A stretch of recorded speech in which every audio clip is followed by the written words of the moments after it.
Um, my name is Jacqueline Friedman. Hi, I use she, her pronouns. I am the founder and executive director of EducateUS. At EducateUS, we are organizers who do movement building work to move the country toward universal sex education for every young person in the country. That's who we are and what we do fundamentally. The rest is details.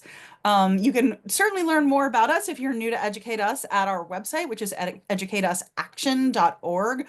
We have a lot of tools and resources on the website that you can use right now to do quick things, actions that make a real impact for sex education. So we invite you to check that out. And I also want to say this event, like all of our monthly No Means No events, where we learn what we need to know to be effective advocates for sex education, are free of charge to everybody. But if you value and want to make a donation, we live and die on your donations. So you can just go to educateusaction.org and click on the donate button. And we would really appreciate that if you appreciate this session and can make a donation. A couple of rules of the road before we get started. As you probably were notified as you came on in, we are recording. This will wind up on YouTube so that folks who couldn't be here tonight can still learn all the information we're going to explore tonight. They won't have the honor of getting their questions answered like you will, but they will be able to watch it back. That means that we are going to be running questions through the chat. When you use the chat, you'll only be able to reach the hosts, me and Candace Hardnett, our lead organizer, and our panelists, Molly and Zachary from Parents Against Lifewise. So you're unfortunately unable to chat with each other directly because trolls and uh, because bad people make it so we can't afford to do that. Um, but if you do have questions, don't wait till the end. Candace is going to be monitoring the chat the whole time and collecting your questions so that when we're ready for questions, Candace will lift them up. And if you don't want your name read along with your question, if you want your question to be anonymous, make sure you mention that so Candace does not mention your name when she mentions your question. Um, that is about it. Yeah, and fundamentally, if you're here to cause trouble, you're going to get booted in like 2 seconds. So, you know, just don't bother. But if you do, okay, peace be with you. Um, okay, so we are here tonight. This is part of a monthly series called No Means No with a KNOW, where we learn important things we need to know to be effective sex education advocates. And tonight's is a doozy, as you all know. We are going to be learning again about LifeWise Academy. And what they are doing, how they are taking kids out of school during school hours to teach them evangelical stuff, and what are some things we can do to stop them, especially if they haven't already taken hold where we live? Because we know that, and you're going to hear that, they're really making a play for every state in the country, many communities in blue, purple, and red states. And there's a lot we can do, but the sooner we do it before they've actually taken hold in our communities, the better. But I'm not the expert on this, which is why we invited two folks who are. They are Zachary Parrish and Molly Gaines, who are joining us from Parents Against Lifewise in Ohio, where Lifewise, I think, took root originally. And they're going to kick us off by just telling us the story of who is Lifewise, how is this happening, and what have they learned about what we can do about it. After that, I'm going to jump in and ask them some questions, and then we'll get to your questions as well. So, Molly and Zachary, please take it away. Well, first off, thanks for having us. I know we both appreciate it. It's an important topic, so we want to get the word out to as many people as we can. So we appreciate you having us on. Absolutely. We're really happy to have you here. So I guess I'll just start off. I first learned about LifeWise Academy in 2021 in second grade. I took my daughter to open house at Defiance Elementary School here in Ohio. And when I went in there, the teachers handed me a bunch of information about this program called LifeWise Academy. It's a release time for religious instruction program. At the time, I had no idea what that was. But they handed me a bunch of information. They gave me a sales pitch about it. They probably spoke on it for 10 minutes about, how it's character education and Bible based, Um, On top of that, on top of all the information that they gave me, they handed me the classroom schedule with all the specials. Like they had the weekly specials of library, music, art, gym class, and then they also listed LifeWise by name. So that kind of threw off a bunch of red flags for me. I went home, started researching, started reaching out to different people. I asked the teachers and the principal what my daughter would be doing because there wasn't anything specifically listed as an alternative for the kids who weren't going to be going. That's when they told me she'd be sent to a study hall. It was going to take place inside a gymnasium and uninstructed as well.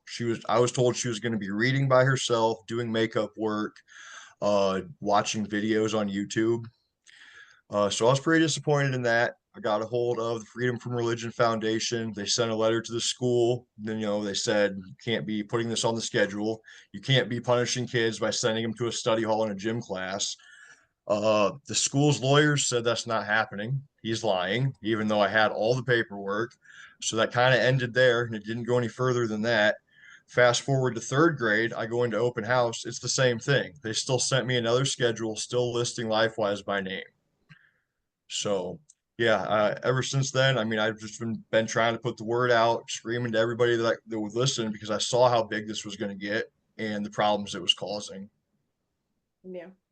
And so at that time, I didn't have a daughter. My daughter wasn't in school yet, so I didn't have a specific, interaction with LifeWise, but I had seen their signs, and I had admin a community group or two where I lived in this rural place in Ohio, and I saw a lot of them asking for donations and this sort of thing. And I was like, well, what is this? And their motto itself really set off alarm bells for me because it's during school hours.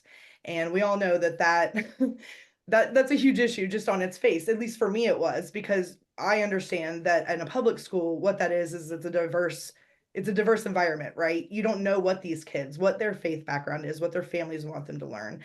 And so that was concerning. I started to do some research. I found one gentleman on Reddit screaming into the abyss about his daughter's experience, and that gentleman was Zach. And Zach and I kind of started messaging and started looking at what was going on and decided that more parents needed to know what we were starting to figure out, if that makes sense. And so this has been a group effort, not just with Zach and I, not just with a few core people, but we have learned as we've gone with other parents who are experiencing these issues and these problems, just like Zach did. And so that's how we got started. That's Parents Against Lifewise.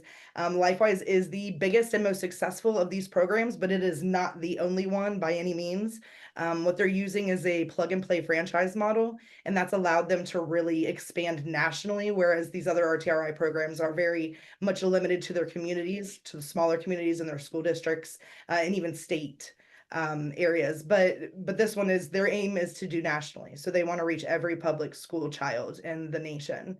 That is their mission. They want to spread the gospel to every public school child. And that's an issue because not every public school child believes in the gospel, right? Or their parents want them to be exposed to the gospel.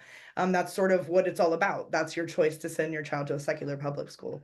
And so that's how we got started. And LifeWise Academy itself, I think it's important to talk about what they are. So they are an RTRI program, release time, religious instruction. That is sort of a thing that came about. There's a Supreme Court ruling. Zach, do you want to take over? It's a 1952 Supreme Court ruling that allows this to happen. And basically they're using it as a loophole. But do you want to expand on that? Yeah, Zorak versus Clausen is what she's referring to. And, the people at LifeWise, the supporters of RTRI, they like to frame this as it's a constitutional right because this case passed. The thing is, this was a very specific case, just like every legal case, it comes down to the details. Just because they approved one program, they approved that the schools could allow these programs to come in. That's what it was approved on its base, is that these programs could come into the school could allow them, and that was fine. What they've turned that into is that every school must allow them now. They've turned it into a mandate here in Ohio, in Indiana, in Oklahoma. They're changing legislation saying that it's our parental right. We have the right to teach our kids in any way we want to. And that's true. But what they don't have the right to do is have the kid marked still in attendance. That's really where the disconnect comes, I think, because that's the whole premise of the Supreme Court case law, is that your child is still being marked in attendance, even though they're leaving the school building and getting taken off school grounds. Yeah. And then of course you then comes into the situation, all of the issues that we're seeing on the ground, which is using administration and our resources, our lunch workers, using USDA funded lunches that are provided for children who are in need, boxing those up and using extra resources and taking those off campus to send with Lifewise kids. I mean, there's just all of these problems. They're disrupting other kids' education. They're disrupting the teachers. So it is a huge, huge ordeal. And again, they're trying to grow nationally. Zach and I are on a mission to try to get the word out, because they started in Ohio and it's very much a spreading situation. And so if we can get the word out as fast as we can, then we can give some sort of groundwork in order for there to be some kind of pushback. And the first step to that is awareness. So that's where we're at right now. And I think it's really important to make the distinction, because this RTRI has been around since the 50s, is when that Zorak case was, but well before that. The distinction is, though, the other religions that participated in these types of programs and set up these types of organizations, their mission wasn't to convert people.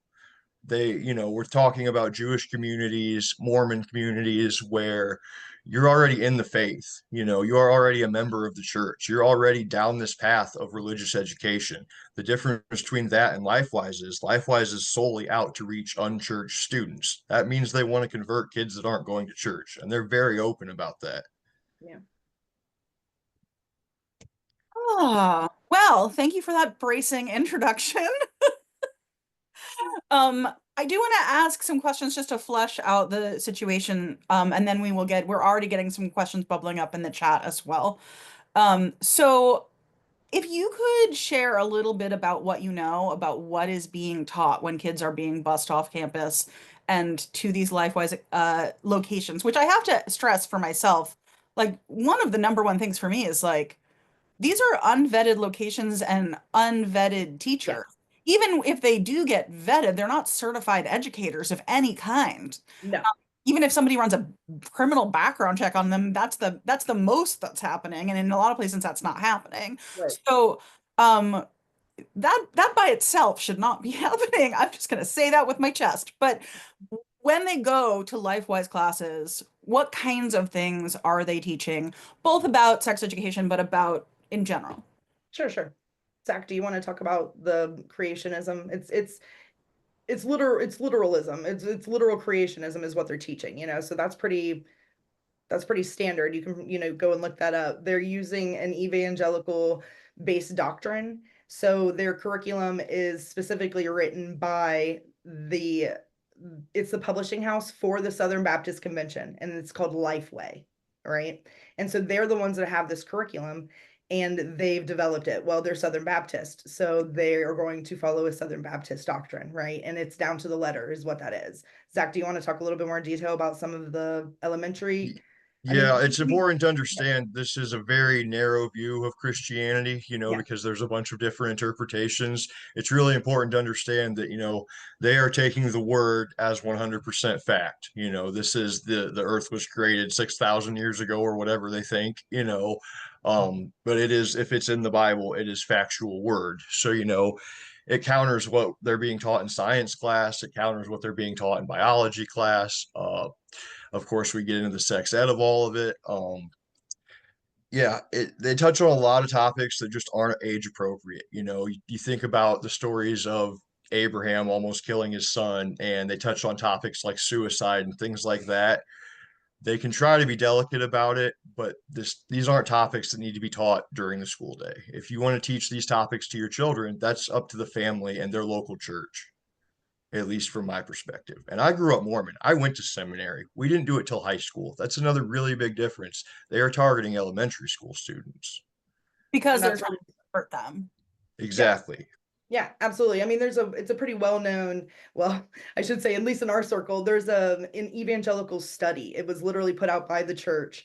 And it basically says that if you can really get to a child between the window of 4 and 14, then you will have them for their whole life.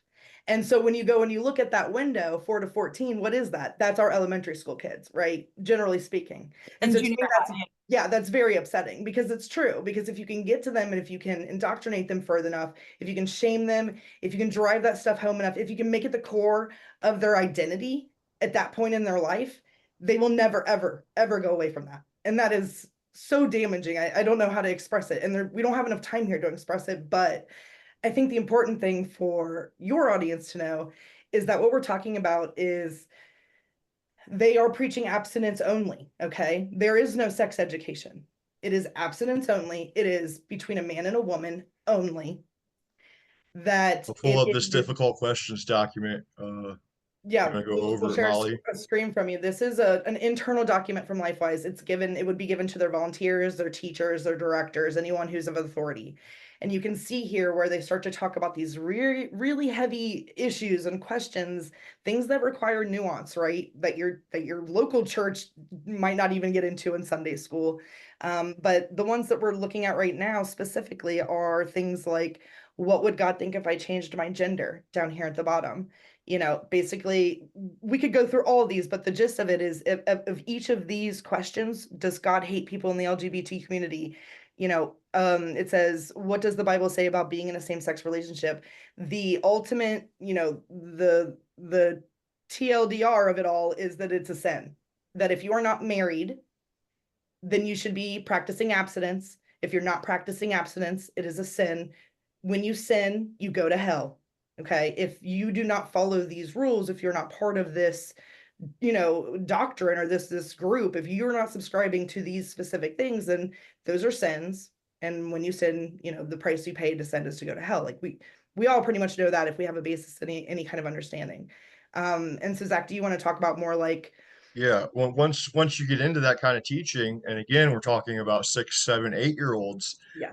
We get into the real problems at the school, which is they then go back to the school and say, well, you're not coming to Lifewise. Haven't you accepted Jesus yet? If you don't accept Jesus, you're going to burn in hell. If your parents aren't married, I'm sorry.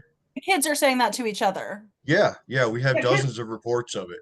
And Absolutely. if your parents aren't married, you're going to go to hell. If you're Jewish, you're going to go to hell. Like, they have kids coming home crying, not understanding why they're not allowed to go, because they're coming back with candy and invitations and saying, "Come on, we want to save you. Come to Lifewise," because that's part of the doctrine. Yeah, absolutely. And what you have to understand is the other programs that have been running in our country for so long are, like Zach said, these are different religions. Their entire thing doesn't hinge on proselytizing, right? It doesn't hinge on evangelizing, which is what evangelism, right? That's what we're talking about, is evangelicals. And so that is their mission, is to spread the word. And what they're doing is they're using a captive audience, our public schools, in order to use the children to proselytize to each other. And then they're using those children basically that they're able to get to, even if it's through other children, as a mission field. So they're using our public schools as a mission field is what they're doing. And like Zach was talking about earlier, when what they're doing is ultimately trying to indoctrinate and or spread the gospel to all of the public school children. They're not just doing that to the children, right? By extension, they're trying to get to their families, who will then come to their church. These are all things that we've seen reports of, or that they have actually, we don't know if they're true, but that they've said, like, oh, little Johnny loves coming to Lifewise. His parents have never been to church before, and he's talked them into coming on Sunday. And they present it as this whole life-changing ordeal. And so what it really is, as we know, the church, and when we say the church, we can just go ahead and lump it all together for right now, have been losing members at a drastic rate for years, right? And they're desperate to get those people back. One of the ways they're doing that is through the kids. So if you can get your kids on board, and then they go home and they guilt their parents about, I've never been to church before. Why haven't we ever been to church before? Then, so that's more money into the TIF. That's more money. That's more audience. That's more. That's what it comes down to. So it is by extension of the children, and the children do have a protected speech to be able to talk amongst each other organically of religion, right? Sure. But when it's something that's presented in their face in the middle of the day, and they're being given invitations with their name on them that says, hey, you're my friend, little Molly wants you to come to Lifewise with her. It creates this gross, exchange between kids that they don't really understand is what is going on, right? But we do as adults, right? We understand that if you get an invitation from your friend, what do you want to do? You want to go. Yeah, of What do you course. feel like? What do Especially you to feel leave like if you school. can't go? Bad. Yeah, you feel left out. Yeah. Exactly. And there's all these feelings of guilt and shame, and it's already there, right? But that's what they rely on. That's what their abstinence is based on guilt, is based on shame. They're pushing purity culture. Do you remember the 90s when we all were like, what would Jesus do? And they were doing promise rings and all this. That is still where they are, right? That's Right. where they want us to go back to. They don't So want any discussion of any of this in schools or otherwise, unless it's going to go with their narrative. I'm going to assume everyone here is adequately enraged and sickened. So I'd like to shift gears Yeah, go ahead. about what we can do about it. Sure. So I wonder if we can start by talking about states and municipalities, maybe where this hasn't taken hold yet, and then move into the harder cases like where you are in Ohio, where it has taken hold, and talk about what folks in this room, I guarantee you, every single person who's making time for this on a Wednesday night Yeah, in the week we're having right now which we wants to know appreciate. what they should be doing. Yes. So like, let's start talking about it. Yeah. Zach, do you want to talk about the steps and get into sort of the map, or how do you want to do this? Uh, yeah, we can just touch on the map so everybody can see, just in case they're not outraged enough yet. They can see the growth that we got here. So you So have to remember this started in 2018. Is 2018, 2019 is when LifeWise started its first program. we didn't start yelling till 2021, 22. Yep. And so we're just now getting some sort of traction, some sort of media um, presence. And what you're looking at right now is information that is taken directly from LifeWise's website. They have a 10-step system that they employ. Zach, do you want to talk about what step one is and what that Yep. is on the map? Yeah. First off, shout out to Keith. I saw him join the meeting, so Yeah, he's the Keith, one who what's up? actually made this map. Yep. But yeah, step one is collect 50 signatures. So any community where they think there might be interest, they start this petition and start collecting 50 signatures. Can That's you all drop the a green link dots to that you see.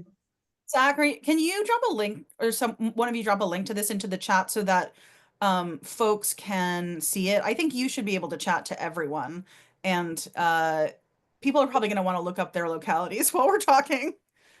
Yeah. Can you do that, Molly? Yeah. Yep, I'm doing it right now. Okay. Okay.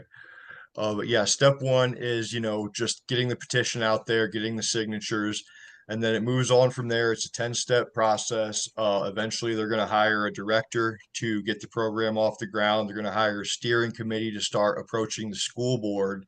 And then once they start approaching the school board is when you really have to worry, because that's what it comes down to. It really comes down to the makeup of your school board and how they feel about it. One of the things we didn't touch on, we talked about how this affects students, but we didn't really touch on how it affects the school day. It's very disruptive because you're pulling kids out. My daughter was sent to a study hall, but that's not always the case. In a lot of schools, you're pulling kids out of art class or gym or music, so the teachers can't move on with their curriculum when they have half the class missing and off campus. So it really just disrupts the entire school day, not to mention the whole checking in, checking out process. It's really, it's a mess. And And there's it's no not like standard way, they have all kinds of extra time on their hands for instruction. right? They're already so limited. So yeah, once they get all the signatures, they move on, they get a steering committee to get the word out in the community. They start reaching out to churches because they need a local church to host the program. They ask the church to put their buses on their insurance. They ask if they can use shuttles sometimes. Oftentimes they just buy their own big red bus. It just depends. There's no standard for any of this across the board. It is different in every aspect of every situation. And so if somebody is looking in their community and they see a green marker or one of the early markers, what should they do right now? What should they be starting to do? Molly? take that one? Yeah, give me just 1 second. I'm trying to get back. And also my dog is making some crazy noises. Forgive me. What they need to do is they need to, first off, you need to spread the word in your community, right? It's something that's hard to take on alone, and you're going to want the other parents in your district to know sort of what's going on. So if you can get some sort of group together, or if you can spread the word amongst just your friends or people that you know that go to school that would be like-minded, that's one of your first steps. The second step would be to sort of see where you're at in your community. Use the map. I dropped the link in the chat, and I think, yeah, Candace shared it again so that everyone can see it. And you can go there, you can type in your school district, you can see where you're at. You can do Freedom of Information Act requests to your school, if you know, to see who brought the LifeWise idea into the school. You can email your superintendents, you can email your principals. One of the things that's really important is that you get involved. You go to these Board of Education meetings, you listen to what's being said. You know, in our communities, and that's, you know, really all we can speak to, but in communities that we know of and in our communities, a lot of times what happens is they'll find someone who would be sympathetic, or like-minded, right? Evangelical like-minded, or sort of Christian right-wing view-minded, and that would be sort of sympathetic to their cause, and they target that person, whether that person is on the school board or their superintendent or whatever it is, but then they will contact that person directly. And they will contact that person directly in order to sort of get their foot in and let them know what's going on. And it's done very much behind closed doors. And so what we see is that you almost have to put yourself out there and say, what do you know about LifeWise? Have they approached you? And do the Freedom of Information request requests if they aren't forthcoming with information, or even if they are, because it's really going to show you information that otherwise you wouldn't see. Go to those school board meetings, run for school board. The last 10, 15 years or so, there's been a big push to sort of stack our school boards all over the country with people that are very right-minded, right-wing, conservative-minded, that are very much towards this whole idea of Christian and Christian nationalism. And so push back at that, you know, make awareness in your community of what's going on and what's being allowed, and that there's, you know, the biggest thing that you can do, like the biggest defense you can have, right, is knowledge is awareness. So you need to make sure that people are aware that it's not what they are going to act like it is, because LifeWise comes in and they present themselves as being very innocent, non-denominational Bible study. They're going to tout a paid for study that says that they improve things like attendance and behavioral issues and incidents. All of that is made up. There's no, you know, there's no basing in science. Sorry, Edgar. There's no basing in science at all. And so they're very much targeting places that are low in resources, or that may be struggling, rural areas or metro areas, or anywhere in between that is having issues or may need some extra help. They'll go to those places first. So be aware. Zach, do you want to talk about anything else you know about what they can do? Yeah, I think it's Can I, important to can I mention that sorry, go I think it's important to mention that the study isn't just made up, it's paid for by one of their biggest funders. Ambassador Enterprises out of Fort Wayne, Indiana, is one of their biggest funders and have been for years. They're specifically the ones that put that little survey study together that they like to tout. Yeah. So I also want to lift up a couple of things that we just dropped in the chat. And I also just heard a note from a school board member who is here tonight that I might want to see if she's willing to talk on camera, because it sounds like they did something clever. But we just shared a couple of tools from our website. One where you can find who works on sex ed issues in your area if you're looking people to organize with and to get activated with. Another is how to launch a Facebook group. That's a great way to organize your community. And the third one that we dropped in the chat is our sex ed voter pledge. So I think the one thing that you didn't mention is vote in your school board elections. Like Yes. get even if you're not going to run yourself, although if you do, please hit us up. We endorse people in school board elections. Or if you have a candidate that's trying to win in your community and they need some help and support, we would love to help them win. But it doesn't have to be you. If it's not you, take our sex ed voter pledge and we'll make sure you know when your school board elections are and how to know who to vote for. I'm going to read this comment from Linda, who says, I am a school board member we just made all grade classes core classes. So they can't take them out of those core classes. They can only take them during lunch or recess. Linda, are you willing to come off mute and talk about where you are and how that process went? I think I might need to unmute you. Sure. Okay, yes. So we have been through the LifeWise process where we tried to work with them. Linda, where are you? I'm in outside of Dayton in Northmont City Schools. Okay. The LifeWise committee, if you will, collected all their signatures, though I'm not sure all of them are actually Northmont residents. They are definitely not. We've ran a couple of the lists Right. before. They are definitely not from the community. Right. So they presented at our board meetings any number of times. We worked with them before they started coming to board meetings.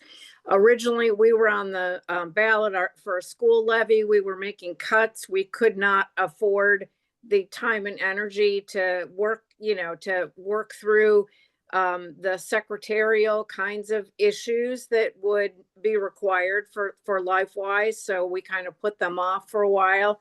And I was actually very surprised in January that they were not at our first meeting, but they have since reached out to our superintendent.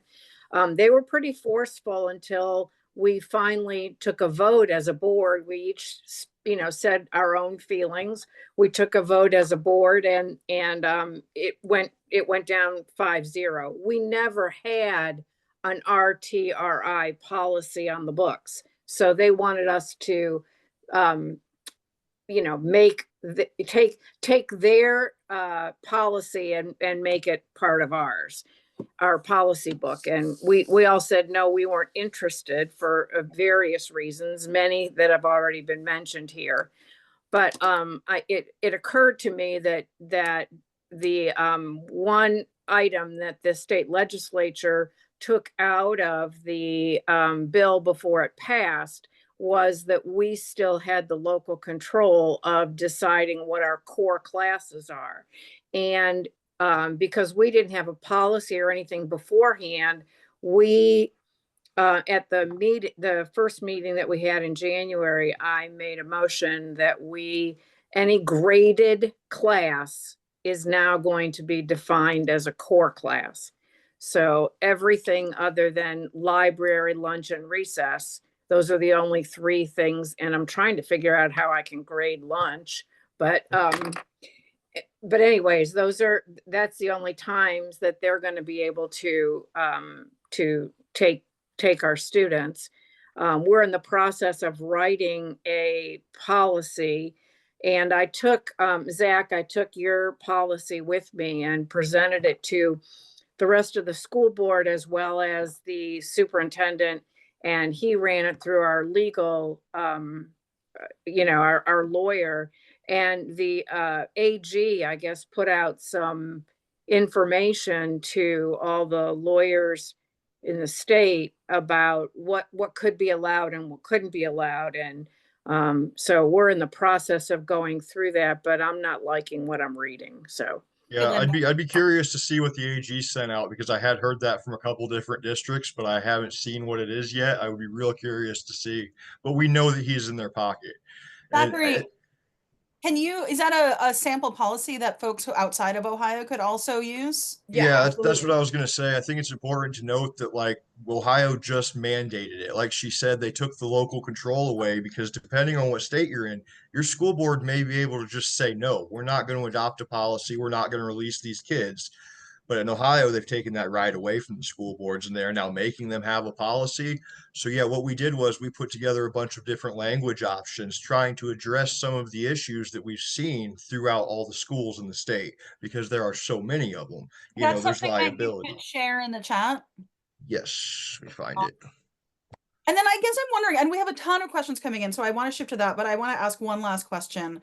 Thank you, Linda, so much for sharing. No problem, anytime. Making classes core classes, I think that's very smart. We love that. We love creative problem solving. Yes.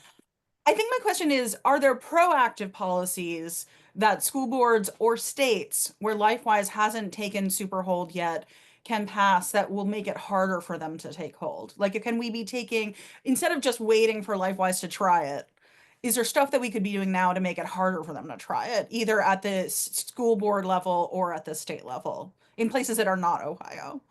Sure. A lot of that is going to depend on what your state law is. That's another thing I should have mentioned when we first talked about, like, what can you do to push back? So start doing the research for your state, your area. That is going to make all the difference, right? They have, like Zach mentioned, they have lobbied and petitioned and changed legislation in 4 states so far, and they will not stop at that. So if your state is a state where right now it's sort of open-ended, like Ohio's was, where it was a may, which means may or may not, right? You may, you may not. They changed it to shall, right? So they call those may shall states.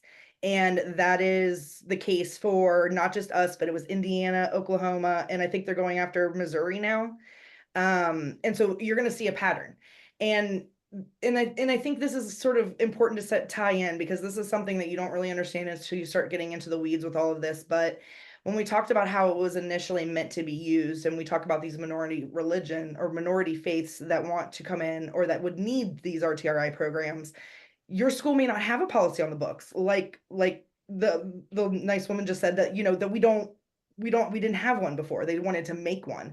The reason that you might not have one on the books is you don't have a minority faith family who needs that service yet or needs that policy yet. And when or if they do, that is what is supposed to work. That is supposed to be like your family as a unit come to the school and say, we need our child to be released at these times to go to this synagogue or this temple or this church for this reason. Here's the pastor's information, whatever it is, coordinated. And usually they do it towards the end of the day. That's how it's normally done. Like one kid coming out of school. Yeah. Yeah, exactly. Or it might be a couple families. Let's say you have like a big, you know, like a certain faith, a chunk of them in a certain city or wherever you are. Fine. A couple of kids were great, right? Wonderful. They are entitled to their religious freedom. We're talking about, and from my understanding, this is something that's not necessarily done all the time for all of the minority faiths. It could be for special things like bat mitzvahs, bar mitzvahs. It could be for different holidays, different things like that. Sure. And so it's gonna vary, right? And it's not gonna be a bunch of kids. The phrase is release time for religious instruction. So that's Correct. the policy that folks should be researching. Yes. Is there a policy at your school board level? Is there a policy at your state level? I also wonder if the policy should say that, I wonder if there are guardrails that can be put in place about background checks, about safety, and like just raise the standard of what you would want to have. Sure. Well, yeah, exactly. And what we're finding now is, because this is the original intention, right? Then the original rules are that same size, right? Yes. So now that you've created this loophole, which has made it into this, right, we have to start having some more restrictions, right? Because you're taking out hundreds of children from class. Yep. You're not doing it based on one family and their rabbi's instruction and et cetera, et cetera. And even if you wanted to make it on a large scale, like in New York, they do have huge population of children who leave public school with RTRI to go to synagogue specifically. They've been making it work for 50 years. Right. So I do want to shift to questions, because I want to make go ahead. Yeah. Some people have sent questions to me. Please send them to Candace if you've sent them to me, because Candace is going to be sorting through and prioritizing all the questions. And if you've only DM'd them to me, then Candace doesn't know what your question is. So Candace, where should we start? Well, I'm just going to start at the top. We have a lot of awesome questions coming in. Do them in order. Do them in the ones that you think are most important, Candace, because we won't get through them all. Gotcha. Well, I think this one is, someone asked that they've heard that the Church of Satan is trying to get the same type of access to students, and they want to know what we feel about that. Zach, do you want to take this one, or you want me to? I can also weigh in. I have an opinion. We want you to. By all means. Go ahead. I mean, I will say this. For me, I think that the Satanic Temple is probably what we're talking about. The Church of Satan and the Satanic Temple are not. Correct. TST, right. Temple, which is actually based here in Massachusetts, where I live. They do a lot of great creative protests for religious freedom. I don't love everything they do, but I generally love their vibe. Sure. I think in places where this has not already taken root, we should not be encouraging more of it, right? I don't think what we want to be doing is normalizing it. I think that that should be a last resort. If we feel like there's no other option left, then freak them out with the Satanic Temple. But I think it's a mistake to go to that move too soon, because it'll actually just empower the evangelicals to say, like, well, if you've had the Satanic Temple, you can't object to us, right? It Like, normalizes it, I right? don't want, I would not like to see this normalized. That's where I am. Right. Zach, do you want to chime in on that? Yeah, it very much does. The, Lifewise and the people who support it are not afraid of it. Half of their argument is, well, any religion can do this. So when TST comes in and does it, it's just reinforcing that argument. Aside from that, we looked pretty deeply into the TST program and we saw many of the same issues that we saw with Lifewise. They do Outside of the substandard doctrine. background checks. They don't give any resources to these local programs. It's entirely on the local volunteers. If you want to start that program, you have to round up the people and the resources to do it. They have no standard curriculum for people to look at and review. That's left entirely up to the volunteers to create. So, for all we know, they could be teaching them anything. Yeah. Flat So Earth theory. love Satanic Temple sometimes. I don't think this is the move in this instance. Right. No, and that's sort of like we said, we generally are okay and cool with their vibe, right? That, like you said, we would agree with that statement. We're not sure of the method sometimes. We're not sure of the, we're not them. We don't know what's going on over there, but we get it. We're cool. When they started to kind of come in on this, we're like, we understand what you're trying to do, but if you're going to do this, then you at least have to address the issues that we have brought up outside of the doctrine, right? So if you take away the evangelical, let's say that we have someone here in the audience who is an evangelical Christian. Wonderful, welcome. I'm glad you're here. The point being, though, is that we cannot allow that narrow view of Christianity to be the only one that's presented, right? When these other denominations of Christianity are not coming in and not trying to do this. And so it creates this Yes. sort of hierarchy in the schools, right? And then it's just, it's unacceptable. And then having TST come in and do it, it normalizes it. Yeah, agree. Candace, what do we got next? Yeah. Yeah, if we could get you, Zach, to that Supreme Court decision. Could you repeat that again that you referenced? Zorak v. Clausen. I can drop a link to Yeah, it. if you could drop that in the chat, that'd be great. That's on our Absolutely. main page too. If you go to our website, on the main page is sort of what we've talked about and the basics. So Zorak versus Clausen is on there. All of this information, our policy, our sample policy for schools is on that front page too. Great. All right. I'd love to lift this up because this actually is kind of close to my heart. Someone asked, what kind of pushback has Lifewise gotten from religious communities that don't agree with what they're doing, including progressive Christian groups? And go for it. Yeah, sure. So that's kind of the issue, right? They don't want a progressive church or a different denomination than theirs to really know what it is that they're kind of aligned with. That's why they're not really out front talking about that they are using a curriculum from the Southern Baptist Convention. They're not doing that. They're very much lean into non-denominational, right? Which makes people think they're coloring and singing Bible songs and it's very innocent when that's not the case. And so from my understanding, we didn't see a lot of pushback until we came on the scene. But what I will say is that we have so many members that are clergy members, that are members of these faiths, that are progressive Christians or progressive of any kind of faith. And they very strongly disagree. So we've have all kinds of testimonials from them that have been written, that have been submitted to us. There is a Clergy Against Lifewise group that anyone is welcome to join. I know there's Christians Against Lifewise is another group that's on Facebook. And so that's kind of a misconception that we get a lot, is that we are anti-Christian because we're anti-Lifewise. That's not the case. We have very, very devout Christians in our group, some of them in leadership positions. And, they don't agree with what's happening either, because again, it's such a narrow view of what they believe in, and it's not how they want their children or their public school to be ran or what to be introduced to, But as far as pushback, that's really it. Us and from within us is the only pushback that you're finding that we know of. I'm not going to say that's all that exists. If there's others that people find, by all means, we'd love to know about it. But what happens is we sort of are warning people on an individual level, that we get clergy that join, and then they write a letter and post it to their church bulletin or send it out to their congregation, and it sort of spreads. And so we have rabbis who have done so, and Catholic, Methodists, several different, right, of different types of denominations that have spoken out.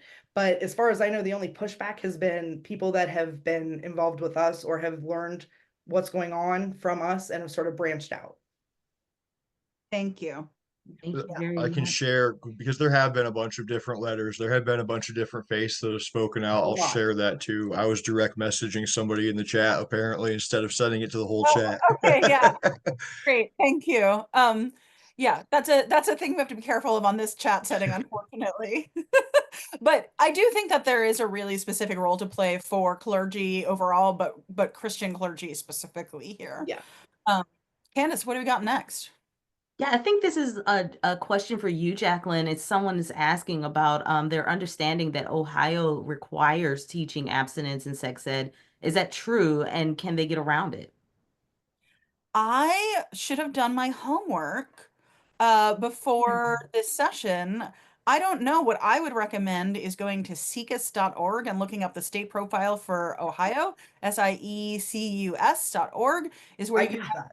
the My state understanding profile. is it has to be abstinence based. I just Yes. looked this up a few months ago and I looked it up because I was told by a teacher that they have the LifeWise teacher coming in and teaching sex ed to the middle schoolers. So I went down that rabbit hole a little bit, and I believe Ohio it has to be abstinence based. They can still teach comprehensive if they want to, but it has to, be based in abstinence. So There's 17 states that, and this is my last check, so I could be wrong, but there's 17 states that have abstinence only sex education for their public schools. And I won't list them all, but you can look that up. But that I found that on Sixa as well, or Sixa. And then from my understanding is that there is no mention of, contraception, LGBTQIA. There's nothing about consent. There's nothing about, there's nothing around all of the issues around sex, right? Which we know is That just also just means that the kids are vulnerable to what LifeWise wants to fill in the blanks because they're not getting much at all in school. right. And so it makes it, I think, even more urgent. Candace, what's the next question? Going back to the tactic that Linda gave us, someone was asking, they're actually working with their superintendent right now, and the super doesn't think that the board can make all graded classes core. And so they're asking, can they by law? And if so, like, how can they prove this to the superintendent so that they can start implementing it? there are Is going this to be Ohio? so many lawsuits with this new mandate because it's just a matter of throwing everything at the wall and seeing what sticks. I mean, it really has to be taken to court. Every single one of these is going to have to be dictated.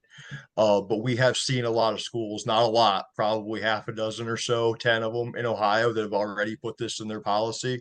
So there's precedent for the schools to do that. Linda just shared with me that they had the most success by speaking to this disruption to the school day, the divisiveness that it promotes. They stayed Yes. away from attacking the religious aspect as Yes. a religiously diverse board of ed who all who appreciate religious education. So that's a strategy if that's a community similar to yours. Yeah, and I think that's important too. What we always say is that whatever your issue is with LifeWise, whatever your problem is, whatever, it's valid, right? There's so many to pick from. Right. No, honestly. And if it is, if it is their encroachment on sex education, great. Purity culture, harmful, right? If it's the breakdown of separation between church and state, harmful. If it's the effect that they're having on the education, harmful. Like anything that you have an issue with is valid. You have kids being bussed off campus to God knows where with God knows who. Like, And yeah. and the security it's nothing. I like you, for example, I own a LifeWise teacher shirt. I own it. So that means that I could go to school right now with this shirt on, and chances are that they would release those children to me because I look like a trusted figure and I am someone's mom. So, all right, let's take another question. Yeah, go ahead. Allison was in the chat and direct messaged me. I put in the chat for everyone to see the Ohio Oh, great. standard. Thank you, Allison. That's Allison Macklin from SIECUS shared that with us. Oh, awesome. Thank you. Absolutely. I think that's about, well, I think we've been addressing pretty much the other questions that I have. If anyone has questions further, please I send might them. have some still from people who DM'd me that evidently did not re-DM you. So let me go back through. While you're doing that, I just Yeah. wanted to mention, while we were thinking, Zach and I were sort of brainstorming about this webinar and about you guys educate us and what was important to you. We were sort of thinking like, well, how is this, how does this affect like directly sex education? So we've talked about the purity culture, we've talked about the abstinence. We touched on the fact that they're pulling these kids out during specials. Well, I know that a lot of times they're teaching health class, they're teaching sex ed The during special. specials. So they're pulling those kids out, and that would be an opt-in program. So like in a place okay, let's just hypothetically say that Ohio was not an abstinence only, like we were teaching everything, right? And you had 15 parents out of the 30 pulling their kids out for Lifewise during sex education, which is comprehensive in the state, right? And Lifewise, they're not being taught that, and they're missing that. So that's another way that it's affecting, Yeah, the 100%. right. I There's think a it's important to touch on the other thing. Like we talked about their agenda as a religious organization and for conversion, but it's also very much a part of the agenda to dismantle the schools. I mean, this all goes so hand in hand with the vouchers and the charter schools. They are connected to Project 2025 in a dozen different ways directly. Can you Yeah. say more about what their connections are to Project 2025? Got a graphic and everything. Pull up the graphic. We can tell you that they are directly connected to everyone you see right here. So Project Does that 2025 mean is the they're head. getting funding from these folks? Well, we don't know. Let's put it that way. Some of them. Some of them, yes. Some of them, yes, or they have been endorsed, or they have gone and they've spoken on a program of theirs, whether it's TV or it's a podcast. They have been, like I said, like either endorsed on their side or on Lifewise's side. In some way, we have tied all of these organizations to Lifewise directly. Sponsoring each other's summits, speaking at each other's summits. There's a handful of those. So I do have a question. Someone was looking for a copy of the Lifewise RTRI policy, if you have that to share. So that is a question that I have in my chat. I also have a comment from Erin Hears McArdle, who says, I'm the engagement director for the School Board Integrity Project. We are a nonprofit working to recruit, train, and retain school board candidates around the country who will stand against groups like Lifewise, among other issues. This is one of the big issues we are working to train our candidates about. I'm also a former school board member of the largest school district in Minnesota. So I think you all should obviously connect. Yeah, send us an email. Yeah. It's our contact information's on our website. There was a question about, can we counter it with something else? Can we do pizza religion, those sorts of things? But I think we addressed that by talking about the Satanic Temple. In theory, yes, right? Like in theory, yes, but in practice, what are you doing? You're going to have 15 different organizations pulling children out? Right. And it does have to be a religious program. I mean, that's the other thing. I can't pull my kid out for Taekwondo and she's still counted as attendance unless I say that's part of my religion. Yeah, I can't put my child out to do like, I don't know, pagan stuff. That's not what we are, but let's just say it was. And, because that's wouldn't be recognized in that way. Like we would have to go through the proper channels. Candace has a couple more questions, so let's wrap up with them. We have an action coming in Ashland tomorrow. So if you are in Ashland, Ashland, where? I believe this is North Carolina, maybe. I'm not sure. Ashland. There's a couple Ashlands. Yeah. Can we find out where Ashland is? I'm gonna blast this out as soon as I know more. Someone said Ohio. Okay, wait, we have a Facebook protest link. I'm gonna blast this to everyone. If you are in the area. The area of what? Let's see where it's Ashland, Ohio. Ashland Theater in Ashland, Ohio.